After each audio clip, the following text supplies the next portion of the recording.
Shalom jemaat Tuhan, kita jumpa lagi dalam Renungan Harian edisi Kamis. Kembali hari ini kita akan belajar tentang memberkati mereka yang mengutuki kita. Ini bagian yang kedua. Nah, saudara, apakah Anda mengenal ilmu bela diri Jiu-Jitsu? Ini adalah bela diri yang unik. Nah, memang orang banyak pikir kalau kita belajar bela diri adalah untuk melindungi diri sendiri ya. Nah, ini salah satu jurus untuk melindungi diri dan bahkan menaklukkan orang lain. Namun sebenarnya kata dari Jiu-Jitsu sendiri itu adalah sebuah cara penyerahan diri. Nah, dengan menggunakan tenaga dan kekuatan penyerangnya untuk balik menyerang mereka sendiri. Nah, Jiu-Jitsu ini mengajarkan cara melumpuhkan orang, bahkan yang bersenjata, dengan menggunakan kecerdasan. Nah, saudara, dan saya teringat, apa yang Yesus lakukan ini, yang Yesus perintahkan untuk murid-muridnya, mirip sekali dengan Jiu-Jitsu ini.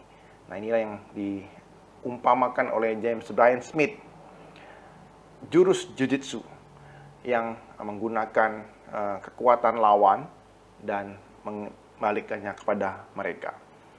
Nah, Tuhan Yesus itu tidak pasif dalam melawan kejahatan dan memerangi kejahatan. Ia tidak menyerah kepada kejahatan, tapi ia melawan dengan cara yang berbeda. Yesus menggunakan cara yang paling brilian dan paling efektif sepanjang sejarah. Mari kita lihat apa yang Yesus lakukan. Kita buka Matius pasal 5 ayat 38 sampai 42. Mari kita baca bersama-sama. Kamu telah mendengar firman, mata ganti mata, gigi ganti gigi. Tetapi aku berkata kepadamu, janganlah kamu melawan orang yang berbuat jahat kepadamu. Melainkan siapapun yang menampar pipi kananmu, berilah juga kepadanya pipi kirimu. Dan kepada orang yang hendak mengadukan engkau karena mengingini bajumu, serahkanlah juga jubahmu. Dan siapapun yang memaksa engkau berjalan sejauh 1 mil, berjalanlah bersama dia sejauh 2 mil. Berilah kepada orang yang meminta kepadamu, dan jangan menolak orang yang mau meminjam daripadamu. Nah, saudara, ada 4 contoh sikap yang diceritakan oleh Tuhan Yesus.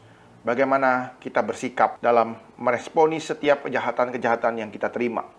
Pertama adalah seseorang yang menyerang ataupun menghina kita. Nah, siapapun yang menampar pipi kananmu, berilah juga pipi kirimu, ayat 39. Nah, di zaman Yesus, seseorang normal sekali menampar budaknya dan memperlakukannya sesuka hatinya. Nah, ia ditampar di pipi kiri. Berarti seseorang itu ditampar dengan punggung telapak tangan kanan. Jadi seperti ini ya, dikenanya di pipi kanan.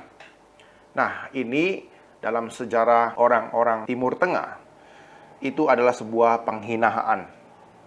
Nah, memang budak itu bisa diperlakukan seenaknya. Nah, sang budak hanya akan menunduk dan pasrah. Ia sih bisa melawan, tetapi resikonya jauh lebih besar daripada penghinaan yang ia terima. Kebanyakan kasus ini terjadi dalam budak. Nah, kalau memang yang ditampar itu bukan budak, ia bisa melapor ke pengadilan. Nah, saudara, kalau kita ditampar pipi kanan, terus kemudian kita berpikir, oke, saya laporkan saja ke pengadilan, saya tuntut dia, balas lebih keras. Tetapi Yesus berkata, berilah juga pipi kirimu. Ini adalah sebuah respon, serangan balik sebenarnya. Tapi bukan dengan kekerasan, bukan dengan membalas dendam. Sebuah respon yang akan membuat yang melakukan kejahatan itu berpikir lagi untuk menyerang kembali. Kemudian yang kedua, saudara, seseorang yang menuntut kita atas hak milik mereka. Di ayat 40 dituliskan, dan kepada orang yang hendak mengadukan engkau karena mengingini bajumu, serahkanlah juga jubahmu. Nah, di zaman Yesus, nasib orang miskin tergantung pada belas kasihan orang kaya. Dan kalau mereka kepepet, mereka butuh uang, mereka pinjam kepada orang kaya dan menjadikan pakaian mereka sebagai jaminan. Nah, ketika si miskin itu tidak bisa lagi mengembalikan uang mereka, si kaya akan merampas baju si miskin itu. Dan ia akan kehilangan bajunya, hanya jubahnya yang tersedia. Jubah itu adalah untuk melindungi dia dikala di musim dingin nih. Dari hukum Taurat, seseorang Israel dilarang untuk merampas jubah daripada sesamanya seperti itu. Tapi Yesus meminta kepada murid-muridnya, serahkanlah juga jubahmu. Ketika dia diminta bajunya, memang itu adalah hak orang itu yang mau merampas karena utang ya, seperti itu. Dia berkata, serahkanlah juga jubahmu. Kemudian yang ketiga, saudara, seseorang yang memaksa kita. Nah, siapapun yang memaksa engkau berjalan 1 mil, berjalanlah bersama dia sejauh 2 mil. Nah, Yesus memberikan sebuah pemikiran, beri lebih banyak, seperti itu. Di zaman Yesus, seorang prajurit Roma, ia dapat meminta kepada orang-orang Yahudi untuk membawakan barang-barang mereka. Nah, orang Roma menetapkan peraturan 1 mil ini, supaya akhirnya prajurit Romawi tidak semena-mena kepada orang Yahudi. Karena mereka punya power, mereka bisa paksa orang. Namun, ada peraturan. Cuman 1 mil aja, boleh memaksa, seperti itu. Dibatasi ya. Nah, dalam konteks itu, Bapak Saudara, Yesus berkata kepada orang-orang Yahudi, murid-muridnya, jika mereka minta 1 mil, kamu tawarkanlah sejauh 2 mil kepada orang yang memaksa engkau. Dan terakhir, saudara, orang yang meminta kepada Anda. Berilah kepada orang yang meminta kepadamu, dan jangan menolak orang yang mau meminjam daripadamu. Ayat 42. Nah, di zaman Tuhan Yesus, masyarakat itu secara umum memberikan uang kepada anggota keluarga mereka. Dan dalam jumlah yang tidak banyak. Itu dicatat dalam Ulangan 15 ayat 7-8. Ada budayanya, ada tradisinya, ada perintah hukum Tauratnya. Menurut hukum Taurat, pemberian itu hanya dalam batas orang-orang di komunitas saja, sesuai yang mereka butuhkan. Namun, Yesus memerintahkan pemberian itu, pinjaman itu, tak terbatas kepada orang-orang komunitas saja. Bukan hanya relasi yang membatasi, enggak. Di luar itu pun boleh diberikan, boleh dipinjamkan, berapapun jumlahnya. Saudara, meminta itu memerlukan kerendahan hati. Ada orang-orang yang tidak mau meminta. Ia akan diam saja meskipun ia kesusahan. Dan memberi itu membutuhkan rasa percaya. Ketika kita memberi, kita harus ada rasa percaya terhadap orang yang kita berikan pinjaman itu. Dan dalam konsep kerajaan Allah ini kita diajarkan untuk memberi dan berkorban tanpa merasa takut bahwa kita nanti dimanfaatkan. Memberi dengan rela. Saudara, 4 contoh ini diberikan Tuhan Yesus dalam konteks orang-orang Yahudi pada waktu itu, yang sangat sehari-hari yang mereka alami. Namun 4 contoh ini bukanlah hal yang kita bisa jadikan legalisme ya. Kita lakukan secara membabi buta tanpa hikmat Tuhan. Yesus memberikan perintah ini untuk tidak membalas dendam. Alasan yang paling kuat, yang paling mendasar dari tindakan Yesus dan perintah Tuhan Yesus ini adalah kasih. Saudara, kita diam, tidak membalas, ataupun kita bertindak dengan aktif. Kasihlah yang menjadi alasan utama dari setiap tindakan kita. Saudara, John Stott mengingatkan kita dalam bagian ini. Kita nggak boleh jatuh ke dalam ekstrim yang akhirnya jadi korban saja seperti itu. Atau aktif bertindak dan membalas seperti itu. Bukan. Kita diberikan hikmat kepada Tuhan. Yesus dalam bagian-bagian yang lain juga dia dengan tegas menegur, menindak orang-orang yang berbuat dosa, khususnya orang-orang Farisi dan ahli Taurat seperti itu. Yesus punya satu motivasi dalam setiap tindakan dan ajarannya ini, yaitu belas kasihan. Bukan keadilan saja. Belas kasihan yang melampaui keadilan. Yang bisa menaungi keadilan itu. Nah, inilah kabar baik itu, Injil. Injil yang menjadi harapan bagi dunia ini yang sudah jatuh dalam dosa.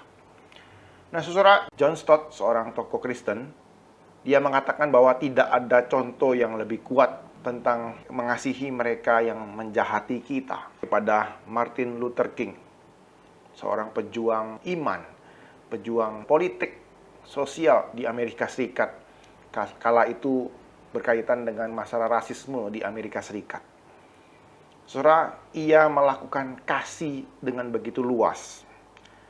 Kita tidak perlu melakukan penderitaan dan ketidakadilan yang dialami oleh Martin Luther King ini. Rumah King itu pernah diledakkan dengan bom. Hidupnya dari hari ke hari selama 13 tahun di bawah ancaman, dibunuh, mau disakiti. Ia difitnah secara keji, difitnah sebagai komunis seperti itu. Dituduh bermuka dua, dan ia pernah ditikam oleh seorang anggota dari bangsanya sendiri, dari kaum negro sendiri. Dan ia pernah disekap dalam penjara lebih dari 20 kali, bahkan dikhianati oleh sahabat-sahabatnya. Saudara, namun orang ini tidak menaruh kepahitan dalam hatinya. Ia tidak mendendam, dan ia terus berkeliling dunia menentang kekerasan dan memberitakan kuat kuasa kasih Kristus yang menyelamatkan itu, yang memulihkan itu, yang mengubahkan, bukan dengan kekerasan, tetapi kasih dari Sang Kristus Yesus yang telah mati di kayu salib itu. Nah, saudara, Martin Luther King memperjuangkan kasih yang mengubahkan orang-orang di Amerika Serikat dalam krisis rasial di Amerika Serikat itu. Selama lebih dari 3 abad orang negro di Amerika sangat menderita penindasan, frustasi, diskriminasi, pokoknya ditekanlah orang-orang negro pada waktu itu. Nah, Luther King bersama-sama dengan kawan-kawannya memperjuangkan, menghadapi kebencian itu, menghadapi diskriminasi itu, tentangan itu dengan kasih, dengan menerima semua kejahatan-kejahatan itu dan membalaskannya dengan kasih. Dan akhirnya Luther King menang dengan kasih Allah itu. Ia memenangkan kedua-duanya. Mereka mendapatkan kebebasan, dan para penindas mereka akhirnya jadi malu dan bertobat dari kesalahan-kesalahan mereka. Sebuah kemenangan yang ganda yang Yesus juga dan ia tunjukkan di dalam kayu salib dan kebangkitannya di hari yang ketiga. Kiranya ini boleh menjadi harapan kita dan kekuatan kita menghadapi kejahatan-kejahatan, menghadapi ketidakadilan yang kita alami. Mari terus minta hikmat Tuhan. Memang Tuhan tidak mengajarkan kita supaya kita dimanfaatkan. Enggak, Bapak Ibu Saudara. Tuhan juga memberikan kita hikmat. Dan Tuhan memberikan kita kasih untuk mengubahkan setiap orang yang menjahati kita ataupun mengutuki kita. Kiranya Tuhan boleh menolong kita dan menguatkan kita melakukan hal ini. Mari kita bersama-sama berdoa. Tuhan, kami bersyukur buat firman-Mu yang telah kami terima dan kami boleh renungkan, Tuhan. Hari ini kami kembali diingatkan, Tuhan. Ketika kami dihina, ketika kami dituntut, Tuhan. Ketika kami diminta, Tuhan. Tolong kami membalasnya, bukan karena kami marah, karena kami takut, ataupun karena kami merasa tidak diperlakukan adil, Tuhan. Biarlah kami boleh membalas itu dengan kasih, Tuhan. Biarlah dengan kuasa kasih-Mu, Tuhan. Kuasa kasih-Mu yang telah kami terima itu, kami bisa melakukannya sesuai dengan perintah-Mu, Tuhan. Sesuai dengan teladan-Mu, Tuhan. Kami mau mengasihi mereka. Kami mau mengasihi orang-orang yang menjahati kami dan ketidakadil terhadap kami, Tuhan. Dan biarlah melalui tindakan kami, melalui respon kami, mereka pun boleh melihat Tuhan. Mereka pun akhirnya bisa malu dan bertobat. Mereka boleh menerima Engkau sebagai Tuhan dan Juru Selamat mereka secara pribadi. Terima kasih Tuhan Yesus. Inilah doa kami dan permohonan kami. Demi nama-Mu kami ucap syukur dan berdoa. Amin.